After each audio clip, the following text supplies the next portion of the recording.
Oh, Carcat's in a suit. Sorry. Terezi, what is with her wearing Jade's shoes whenever she dies? Quit being Dorothy. This isn't funny anymore. Chapter 32.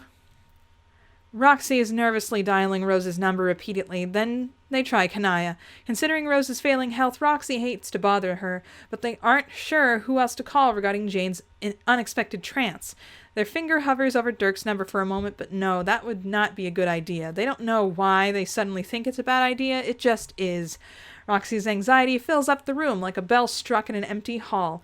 Their thoughts, usually so quiet, invisible to those observing from the vantage of a higher textual plane, now chime loudly in the presence of a black hole, or rather in the presence of a proxy for such a vortex of pure void, a proxy such as Jade's mind at the moment.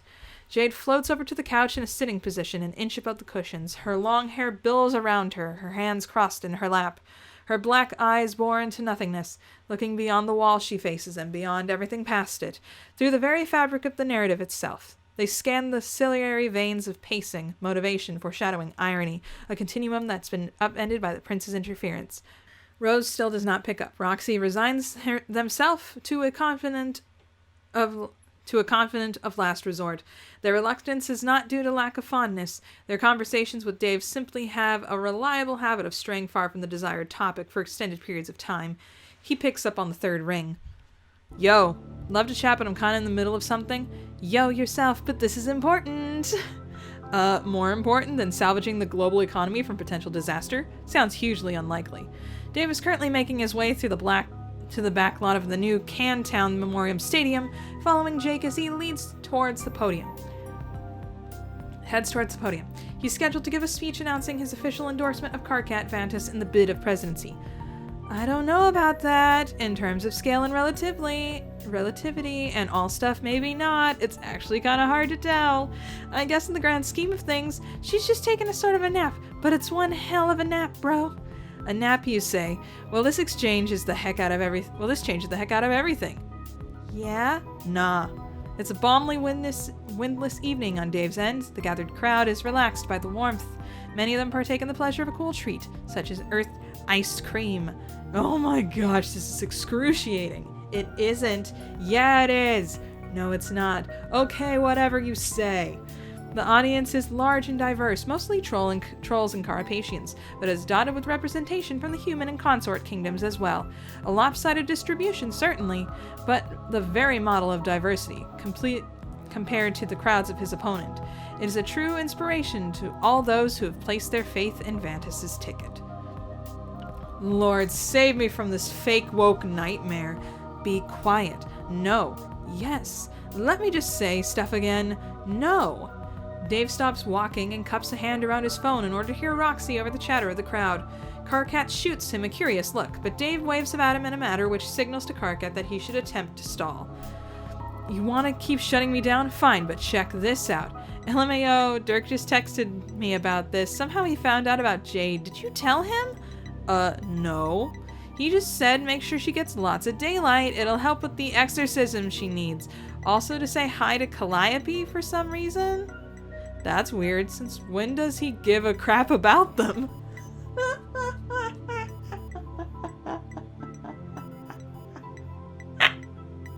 Okay. IDK, I guess I'll just open the dang curtains and let some sunlight in here. He usually knows stuff about weird things. So what's wrong with her again? Like some sort of demonic nap? I wouldn't say she's napping per se. She's like floating here. Upright, eyes wide open, and they're both pitch black. Oh, she saw one of my latest Sweet Bro and Hella Jeff campaign ads. Lol. No, my dude, like what I'm saying is she looks a little possessed by, grim spirits and stuff. Is she Grimbark again? No, this isn't Grimbark. I know what Grimbark is, Dave. This ain't it. It seems more serious, to be honest, like existing in some transformative state that isn't a literal joke. Okay, yeah, that does sound pretty bad. It's not really my field. Did you try calling Rose? Yeah, that was totes my original plan. Like, no offense, you're not number one on my speed dial when it comes to this kind of thing, but Rose isn't picking up. Prob on account of ailments, to be fair. I called an unruly number of times, and Can wasn't picking up either, so, spooky. Hella spooky. Something about all this seems wrong. Yeah, I guess. What do you think it is? What do you think's up? IDK, I feel like there's something moving just out of the corner of my vision, but every time I turn to look at it, it's gone. It's giving me all chills right now, like I'm being watched. Well, I'm no ace detective or some gumshoe in the place sucking hard on my Sherlock pipe like some sleuth of the year.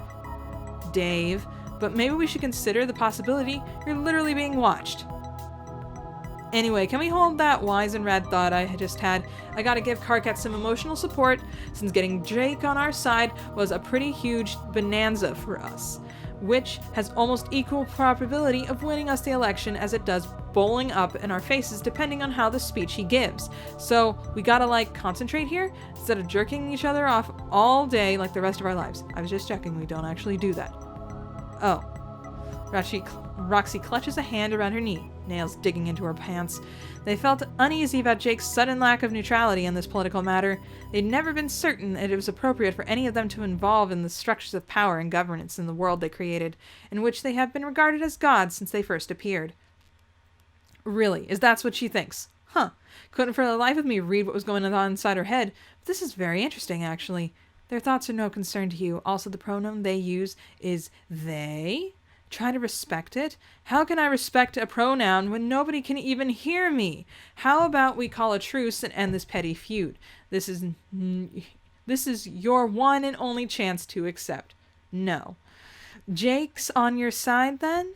Yeah, it wasn't hard to convince him after your girl Jay Croc started slut-shaming him on public access. Gosh darn it, Jane. So, I take it Jade didn't convert you to our cause before going over to her gothic trance fugue or whatever? I just want this whole stupid political thing to be over and done with, to be honest. I hate watching you guys tearing each other apart in the news. Yeah, sorry about that. Sorry it's making you feel bad. I mean, not sorry that we're doing it. It'd be unconsciously lame to put on something on a board that I didn't 100% stand by. That sounds suspiciously like something Jane would do, aka the bad guy in this situation, objectively speaking. Please, don't start. Just saying. I don't give a crap. Also, I keep hitting the mic. Also, aside from how vehemently I disagree with every detail in Jane's terrible platform, I also think Karkat's the right guy for the job. Full stop. Despite their mixed feelings on the election, the troubling sight of Jade's wide, black eyes staring intensely at nothing at all, Roxy smiles at what they hear from Dave. The way he talks about Karkat reminds Roxy the way Calliope looks when they called them beautiful. Oh, so she really does think of Calliope as beautiful. Like she wasn't just trying to say that to be nice. Fascinating. Yes, is the resounding answer. Calliope is beautiful, Roxy thinks, and therefore they think they should be reminded of this fact every day. Lol. You really believe in him, don't you? Yeah, of course I do, because I love him. Come on, my man, just say it. Roxy listens for a moment after he trails off. They do not speculate or comment on his feelings toward Karkat, because it is none of their business. Sissies. I'm surrounded by sissies. Hey, before you jet, can I ask you another question? There's something else I've been meaning to ask you about for a while. Alright, shoot. They take a deep breath. Yeah, so, Dave, how did you come out? What? As not being straight. How'd you couch that to people without them freaking out or being awkward around you? You think it's ever too late to, change your mind about the person you want to be? Is there some point of no return you can cross where everyone is waiting for you to have a big revelation about your internal character?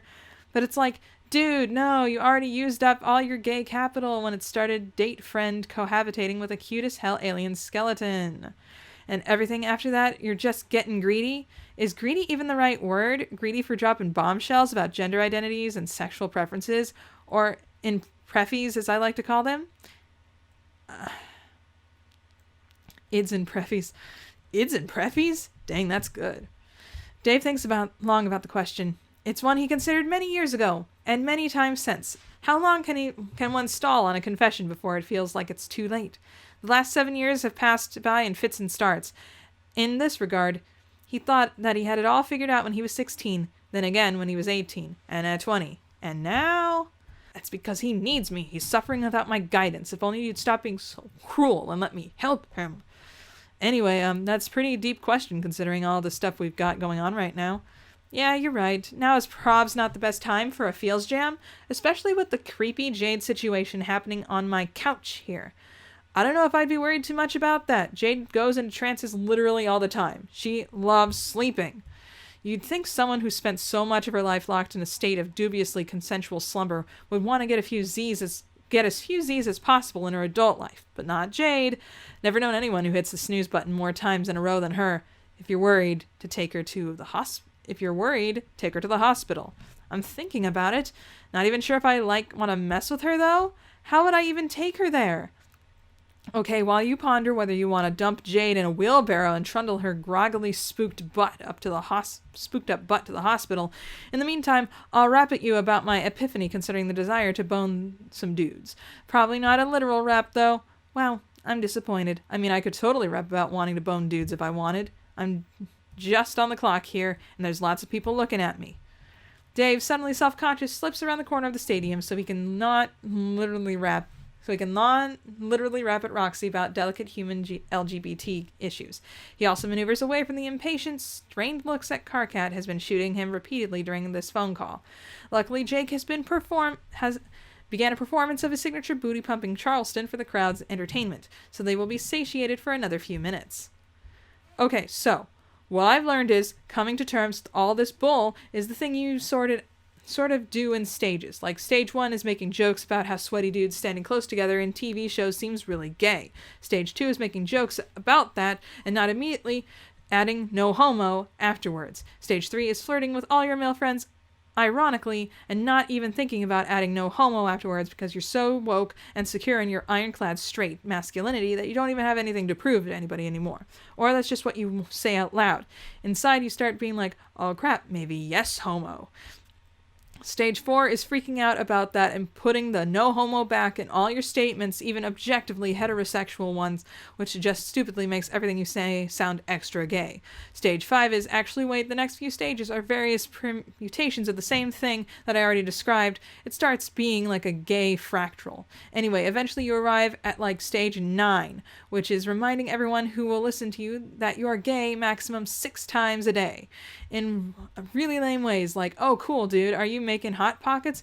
Better make mine a gay Hot Pocket, because I'm a gay homosexual who only consumes homo snacks delivered right to my mouth with a big queer butler, serving it right to... Ah, gosh. Blah, blah, blah, blah, blah, blah, blah, blah, blah. Please stop.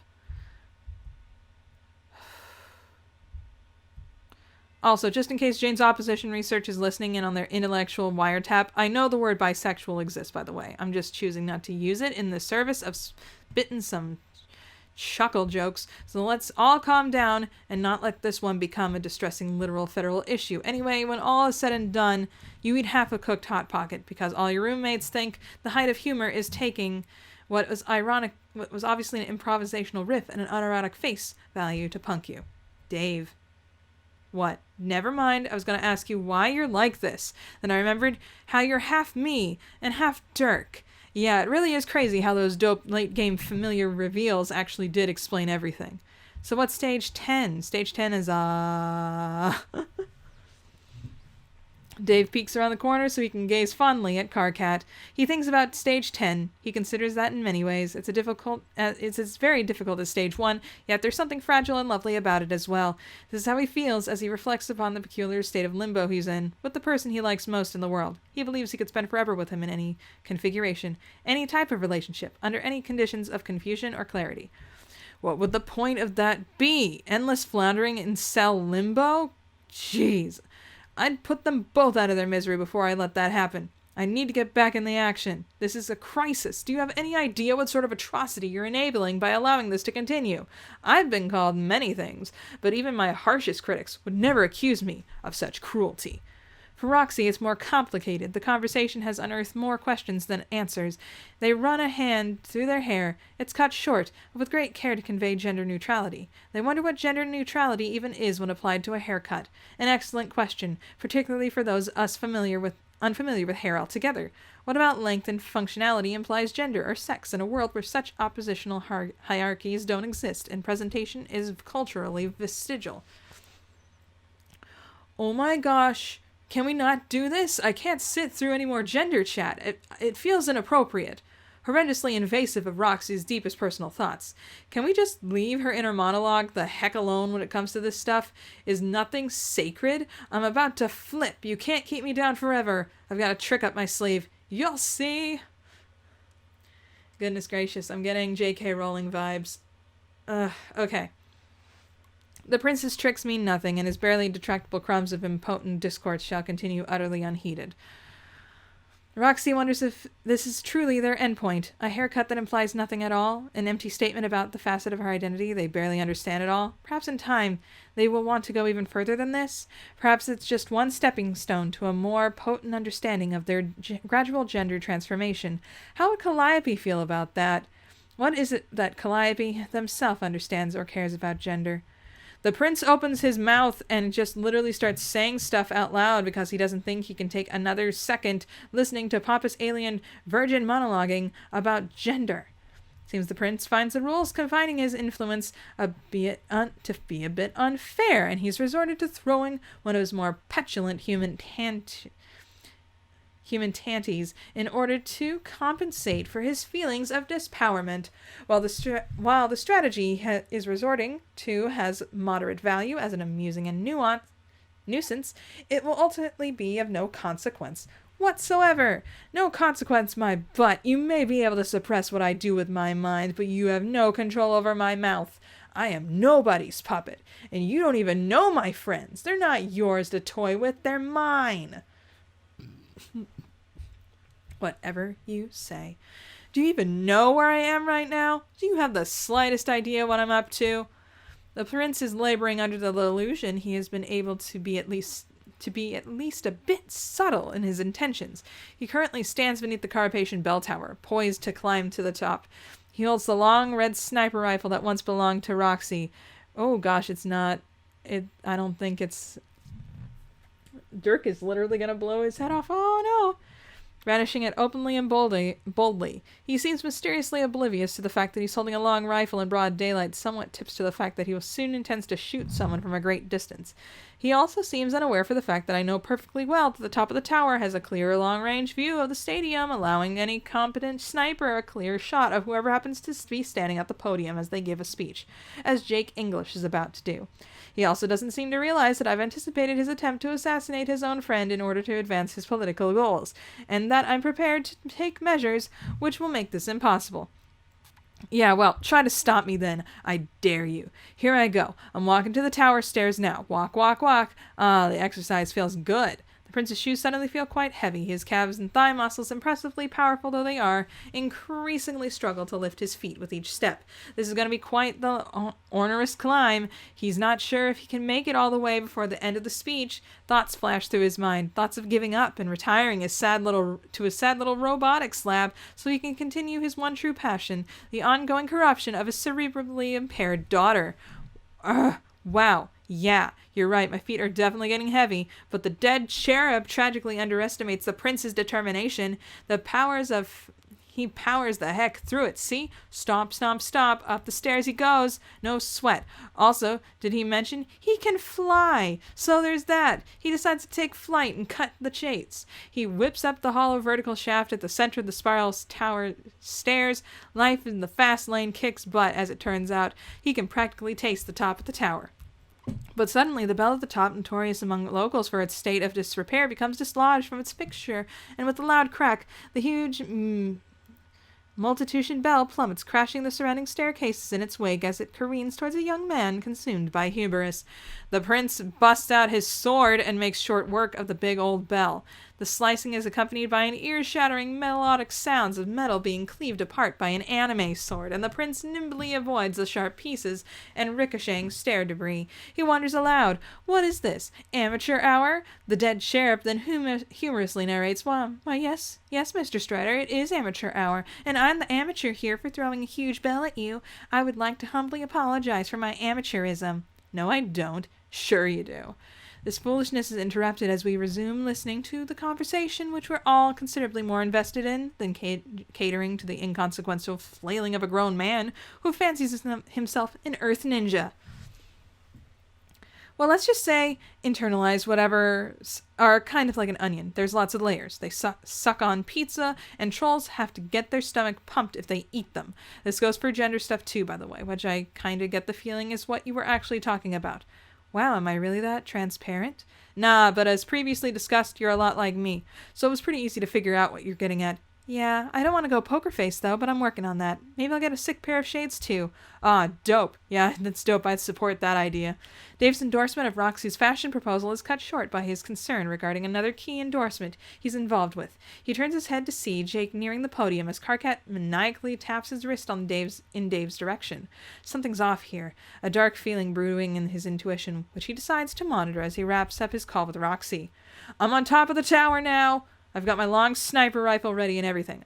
I check to see if it's loaded. It is. I get the perfect spot for taking aim at this hunky imbecile who's going to give a speech. Anyway, I don't think any of our friends are going to hold our feet into the flames over dumb stuff like this. It's not like anyone else is going to care, since we definitely forgot the program of hating gays and women on Earth-C. Humans are all jacked up on hating xenophiles.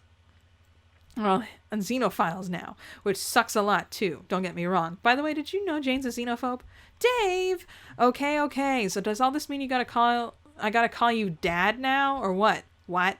I mean, that's what we're talking about, right? Well, first of all, do you even still make the habit of calling me Mom? I thought that kind of stopped, even though it was effing cute. Oh yeah, I guess I did, but I could start again. But not if it means that I have to go to gender jail or something.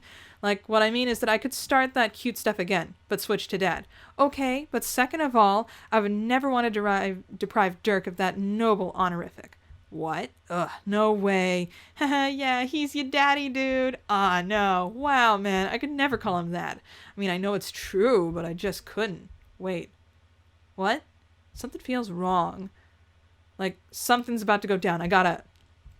Dave's unsettled feeling is correct. He senses Jake's in danger too. He knows it. There's about to be an assassination attempt. Karkat must be protected, and Jake, the intended target, must be obscured from the sniper's path. Karkat, dude, get down. What?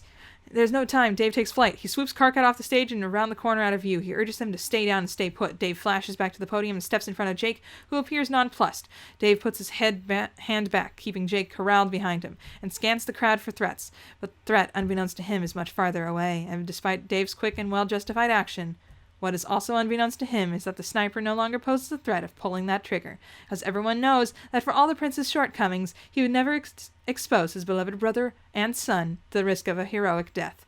You're absolutely right. I would never do that. I'd never kill Dave, no matter what I felt the stakes were. I'd never hurt him either. You do understand me pretty well, I'll give you that, and you're right about many things, but there are just as many couple things you're wrong about. Pretty important things, actually. What about that? First of all, this gun is loaded, but not with bullets. Oh, tranquilizer, huh?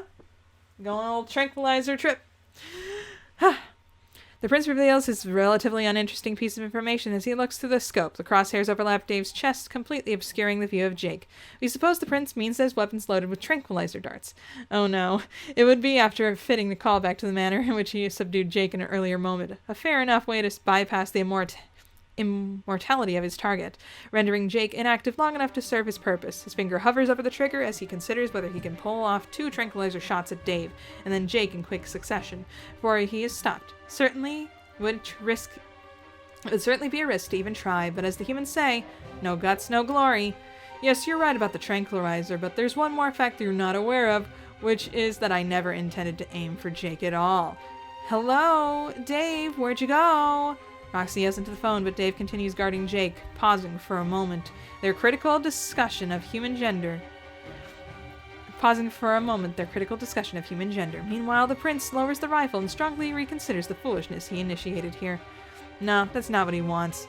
That's not what he does. He swings the rifle around 180 degrees and points the scope towards the large, now curtainless window of a distant apartment.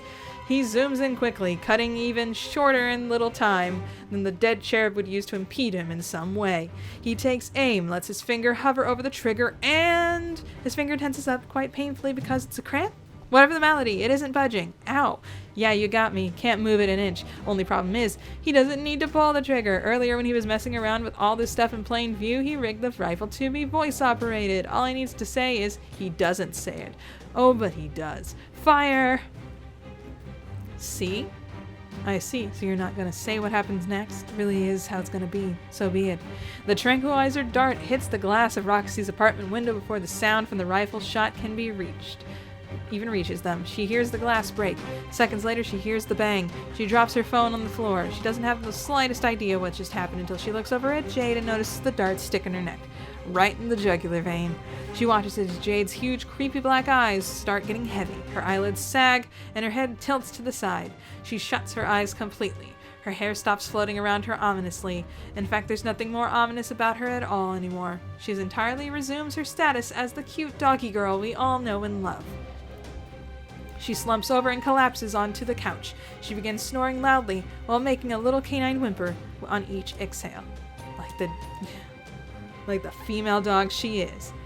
It seems so uncalled for to insult her after this little stunt you pulled. What did she do that was wrong? Oh, what's that? You're getting a little quiet for some reason. You're gonna have to speak up. This is not the last you'll be hearing from me, Prince. And nope, you're getting quieter, not louder. You're gonna need to work on that. Maybe try shouting. Soon, I'll be coming for you. Yeah, I didn't catch any of that. Not one syllable. Guess that's it for you. Back to not mattering. Not that you ever did. Come to think of it, why am I still talking out loud? That's more like it. Roxy drops to her knees by the couch, pulls the dart out of Jade's neck, and tries to shake her awake, but it's no use. That's a heavy dose I gave her. Could be out for weeks, maybe months. Can't have any cherubs messing with my business on this planet. At least not till I've taken my leave.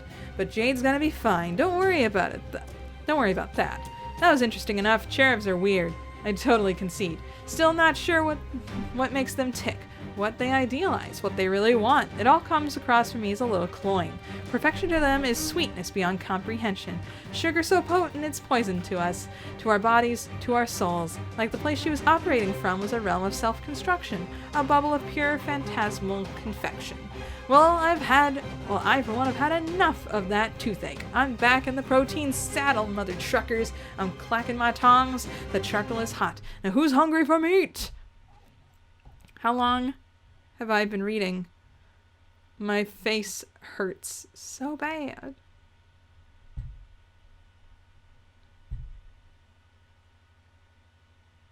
Only 28 minutes? Well, I guess I'm just feeling all of this pain from just doing nothing else but reading for almost 3 hours.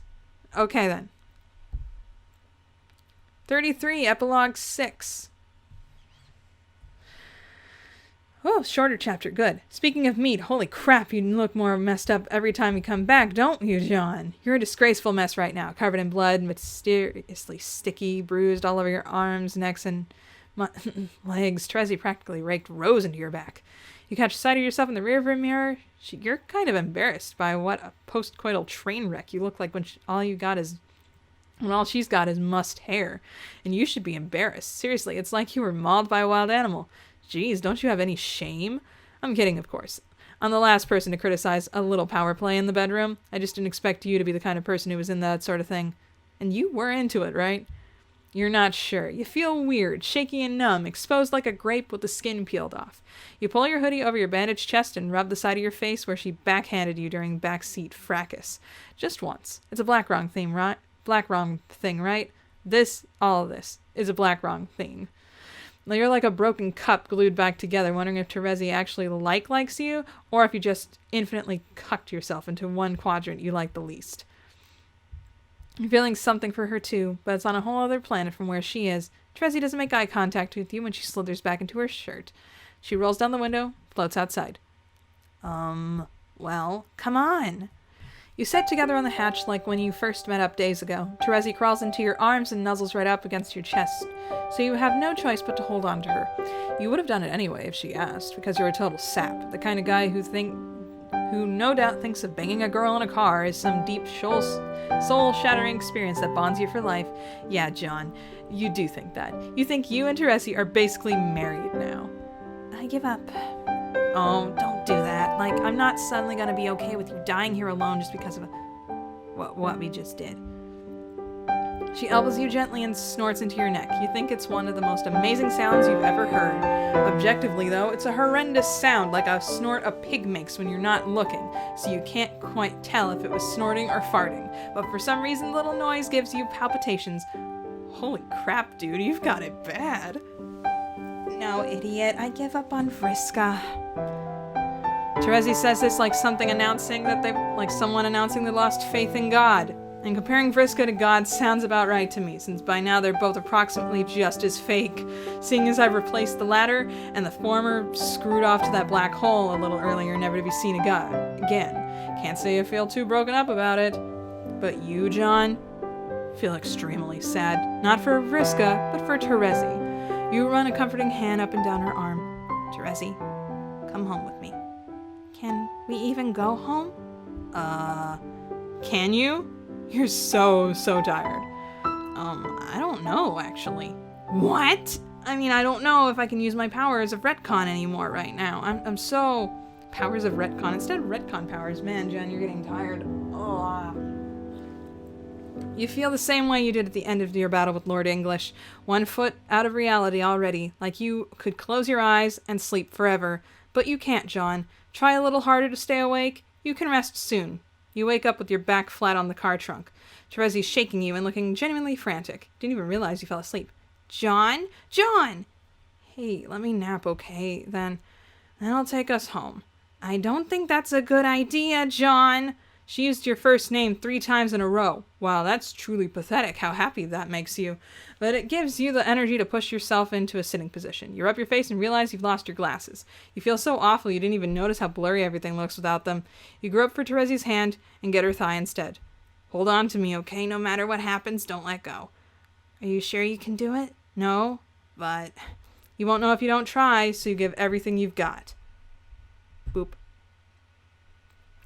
Speaking of giving everything you got, here comes James McGee, about to pop his pistols off in front of a whole crowd of Karkat's progressively prismatic proletarian partisans.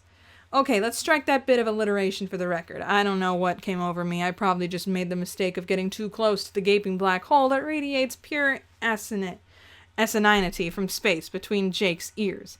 His event horizon of buffoonery has the dual effect of making everything around him slightly lamer, while sucking unsuspecting victims into wanton sexual indiscretions, which, if you're very lucky, you'll be too drunk to even remember.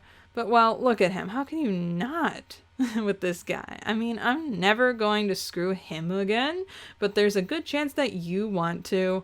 Don't even try to say you don't, because no one's buying it. After all, that's what this entire election is about to boil down to. Decisions made based on the primal sexuality of the dumbest idiot on Earth. The crowd is in a tizzy waiting for Jake to sashay his famous butt back up to the podium. It was quite melodramatic, that little assassination fake-out I staged. It might have even inadvertently jumped the Vantis campaign in the polls. Of course, I'd never do something so stupid as to turn Karkat Vantis into a martyr.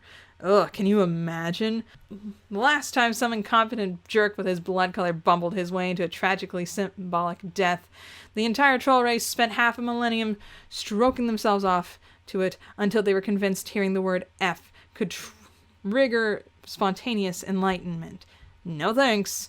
Jake's gonna put an end to Karkat's political career with the level of gravitas it deserves. All the pomp and circumstance of a wet fart. Here comes the man of the hour. He stops at the base of the stage, adjusts his bow tie, rolls the hemline of his shorts up another notch to show off the top quarters of his finely tuned, greased, vastus literalis muscles. Literalis muscles. Ugh. He slides the endorsement speech Dave had so considerately prepared for him out of his front pocket. I let him read it over one more time, even though there's nothing in the universe that could possibly matter less. Yo, you sure you still want to do this? Yeah, it's not too late to call it off, by which I mean this entire comedy of errors that Dave preposterously insists on calling a campaign. Or how about the election itself?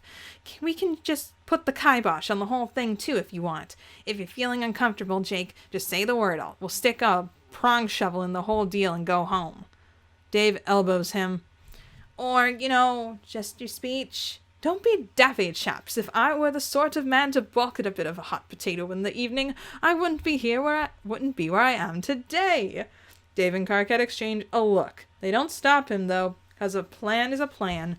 Jake spins on his heel and goes swaggering up to the podium, grinning cheek to cheek at the familiar sound of a crowd chanting his name. He sets his speech down and smooths out the paper, only to find his hands swamped with sweat. What's that, Jake? You didn't notice your hands were sweating until now?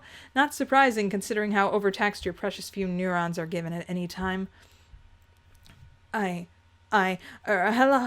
folks, dandy weather we're having ain't here, isn't it? Jake's hands are so sweaty they smear the words of the speech beyond recognition. He begins to panic. Thank you, everyone, for coming out to this banjo of a day. Do whatever it is we all have congregated to do. At the bottom of the stage, Carquette and Dave put their heads together in adorably platonic conspiratorial kinship. Carquette whispers directly into the shell of Dave's ear. I don't even have to direct him to do that. It's just his natural inclination to practically stick his tongue straight into the center of Dave's skull, while practicing a bit of perfectly harmless, non-sexual, intimate, close talking. Geez, if I have to watch one more minute of this beta calamity, I'm gonna dissipate on an atomic level. What's he doing? I saw him reread the speech. Yeah, I don't know. He does this public speaking stuff every day. Maybe this is just how he warms up the crowd. Let's give him a... Dave, are you okay? Oh, I'm fine. For a moment, something felt off. Again? What if the assassin is going to take him out after all? No, it's not that. It's wonderful to see such a jammy cornucopia of supporters. By golly, the lot of you sure are enthusiastic about that Carquette chap, which means we potentially have a few things in common, since I've come here to... Jake tugs at his collar. It feels tight suddenly. He's dripping buckets under his suspenders. Dark patches are starting to form on his dress shirt. Rather, that is to say, in delicate times such as these, even though usually it's a tougher of a bad idea to talk politics in public, today we have most certainly gathered here to have definitely a political conversation. Yes, it does seem to be the lay of the land that I've come here to tell you all about my political opinions, which I will get to shortly with a minimum verbal bivouac, because He's trembling so hard, he begins to worry that the crowd can hear it, like the sound of somebody shaking a soda can filled with coins. He goes pale as the depravity of what he's about to do hits him like an 18-wheeler. I've made a terrible mistake. Hey, Jake, don't undersell yourself here. We've made several terrible mistakes, especially as of late. One might even say that you've made a lot of them, and that's just this week. Or, if you prefer, a rusty jalopy stuffed into the whirligigs of gum fectulence or whatever inept combination of archaic word garbage will help underline the sheer level of personal failure you've managed to achieve. Why don't you have a good long think about that, Jake? Is this really the time for a good long think? Jake muses to himself, actually putting a finger to his chin like some public domain clip art picture of a befuddled guy. If the crowd is confused by his rapid-style mood changes, they don't show it. Jake's got a bit of a day-drinking problem, which has been slavishly documented in the global tabloids. That's how you'd avoid responsibility, isn't it, Jake?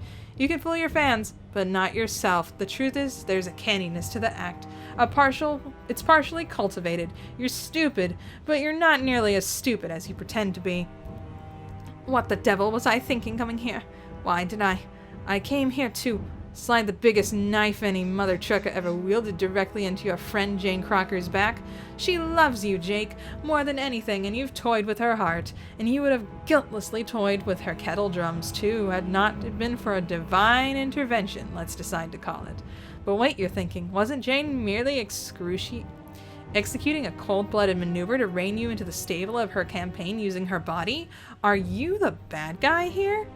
That's true, she was trying to do that, but come on, She is ever so much less experienced than you in these matters, Jake, and without certain invisible guardrails in place to prevent it, she would have thrown herself at you again and again with wide-eyed girlish wonder. Or at least that's what you like to believe. People can't resist you. That you have no responsibility for their feelings, that everyone uses you. You're the victim. Yes, it's so unfair that everyone in this universe, or the last, has ever had a single expectation of Jake English. Why should anyone respect your personal autonomy when you're practically begging to be taken advantage of? So tell me, Jake, which one of us is really the bad guy here? Jake begins to tear up. He wipes his eyes with what he thinks is a subtle and manful feint, but everyone in the crowd sees what's up. He's trembling, feeling small and raw, naked and raw, like new flesh after a scab's been pulled away. He's scared. He's been scared. He's been running from this feeling his entire life, all because he was so pants-wettingly terrified of being in love with Dirk Strider. Why wouldn't he be afraid? He knows what will happen when he finally admits it, knows deep down that to truly love Dirk would be to submit to him. That's a scary thought. It takes a certain degree of mental fortitude to admit that you love someone so intensely that it would subsume your entire personality. Oh gosh, all the Dirk Jake people are like, okay, we do not endorse. Abort. Abort. But Jake can now see that it's simply how things were meant to be. There are leaders in this world and there are followers, which is a fact that has absolutely nothing to do with the position one prefers in the bedroom. Jake can't believe he's wasted years denying something so elemental to his nature that it might as well be on the periodic table. He raises his shaking hands on the podium and tries to catch his breath, his mouth filling with saliva, much like it does when he's about to throw up, or when he's desperately, devastatingly aroused. Jake, are you aroused in the public thinking about your ex? And in such tight shorts. Sorry, I'm overdoing it. That should be enough. Dude's about to pop off. The words erupt from his mouth like a tragic Dirk-thirsty Vesuvius. I love Dirk. I'm in love with Dirk. And to love Dirk is to obey him. What would Dirk want him to do in this situation? Definitely not sell out his good and dear friend Jane for a loudmouth pipsqueak whose noisily transcends failure as he redefines it. Do good by her, Jake. Do good by me. Oh, no. Boy, howdy. Sorry about the hiccup there, folks. Hiccup. Shut up. I've been dealing with some personal issues as of late and was momentarily distracted. But never mind that. I know what you've all come here today to hear. There's been quite a ruckus in the press these last few weeks concerning the subject of the election and, more importantly, where I stand on the candidates. So today I'd like to set the record straight on that matter as well as other matters. You see, takes in a deep breath. Oh no, is he about to do what I think he is? What's happening? Karkat whips his head around and sees Dave bolt towards the stage, his palm outstretched to stop Jake doing from what he thinks he's doing. He's fast, but not fast enough. Jake opens his big dumb mouth to make the only important contribution to the plot he has or ever will make in this whole sad, pointless joke of a life. Having said that, it's not like we're going to sit around and listen to any more words that come out of his mouth than we strictly need to. Christ almighty, what are we, masochists? Nah, enough of that. Let's see what John's up to. How long has this been going? I've lost the ability to tell what time is. Okay, let's see how long the next chapter is, just at a glance, and then we'll probably cut it if it's too long.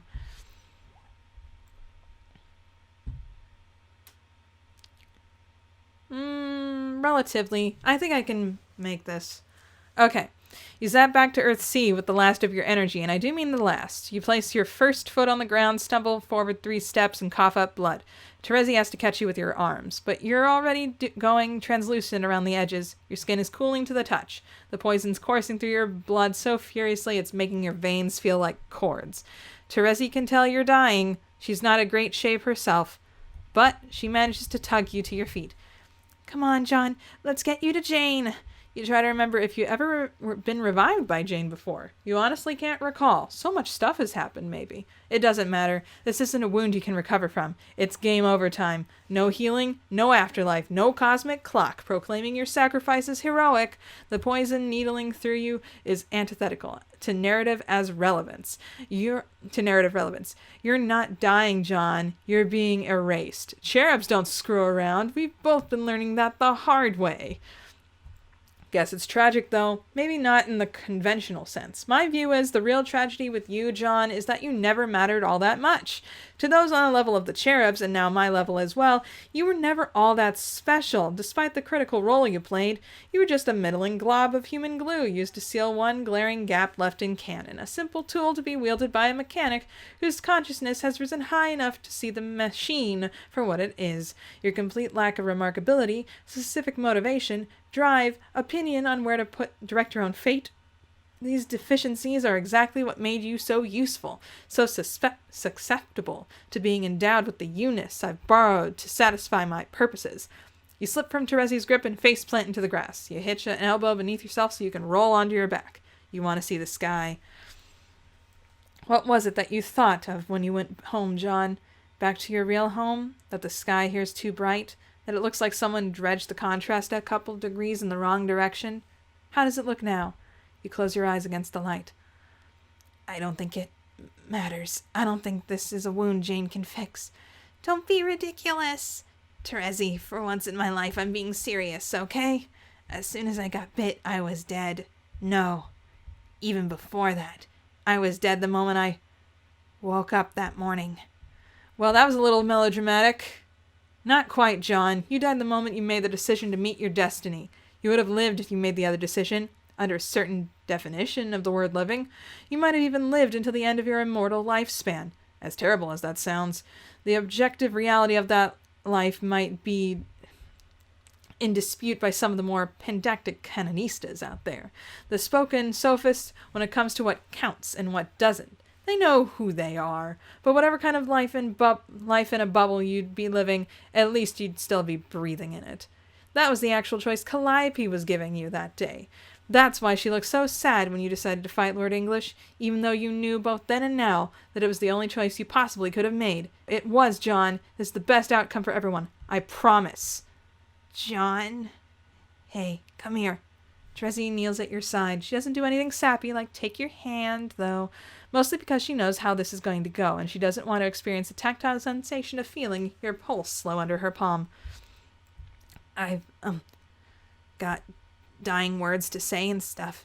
Really? Dying words? Oh my gosh, Egbert, you really are the lamest person who ever lived. This isn't a movie, you complete dump. You're dying, and you don't even let me help you? Terezi? Are you crying? She wipes her eyes and nods. I can't believe it. I resent the implication that I would pretend to be unaffected by your death after we had an emotionally significant sexual encounter in the back of your four-wheel device, once belonging to your dad, human Lucis. Yes, even after all that, I'm still a little intimidated by you, huh? Still? Yeah, I mean, you have black feelings for me, but I just can't feel stuff like that. I'm just human after all. John, It's okay. I'm glad that I got to be with you, even if it was just for a little while. Do you mind if I say something stupid, potentially even multiple stupid things? Would you stay still even if I said no? Probably. Then I'll be your death-side confessor. Say all the stupid things, John. I'll remember them for you. Wow, that actually sounded kind of romantic. She doesn't confirm or deny the intent of her statement. She cries quietly and waits for you to say whatever dumb stuff is rattling in your poison-addled mind. There's a chilly breeze rolling in from the mountains. It rustles through the trees, breaking the perfect silence of the autumn afternoon. You try to touch your face, but you can barely see now. You miss and strokingly caress the air instead. A hand lands back on your chest. You feel blood soaking through your shirt. You're bleeding again. Oh man, now that I'm on the spot, I can't think of anything significant to say. I've always hoped that if I was in this position, I'd have something really awesome and memorable to say, like Nick Cage would if he died. Don't worry, I'll tell everyone you said something really cool. Would you really do that for me? If you want me to. I don't think anyone will believe you. No, they will. I promise I'll watch every terrible movie you like and find just the right stupid quote. Something that nobody would ever doubt John Egbert would use as his final words. They'll believe me. They'll believe it. Trust me. I'll make them believe it. Terezi, you know, I think I really love... Don't you dare. I really love... Don't you dare die on me in the middle of a love confession. I forbid it. But Then John dies in the middle of a love confession. Laughing at sadness. Okay. Terezi leans closer, then holds perfectly still. She tilts her ear towards him and sniffs once. Then she can hear it, the slow seeping of blood, like a distant stream, the scent of his life leaving his body, strangely unmistakable, like the quality of the air before it rains. She listens to him bleed while she smells him die. Terezi presses her ear to his chest and confirms that his heart has stopped. Her tears dry up at that. She's so devastated she can't even cry. What is she supposed to do now, when John was the one who asked her to come back to this place? Would she ever have had any intention of returning if it weren't for him? She doesn't know anymore. She remembers his voice, so earnest and friable, asking her over and over again to come home. In multiple realities, all he wanted for her was this, to be home safe with all her friends, and now that she's here, she's lost. Like shaking, she gets to her feet and takes a whiff of the horizon. Where the heck am I, she thinks. How did I just get on with living here after everything that's happened? Definitely a fair question, but I have one that's much more important for her to answer. Terezi, are you seriously just going to leave the body there? Huh? Of course not. Terezi's a practical girl after all. She digs the wallet out of her blood-stained pants and captures the corpse. Goodness. She holds it close to her heart like a secret, like John's stupid last words, a confession whispered for her and no one else. Then she starts walking home.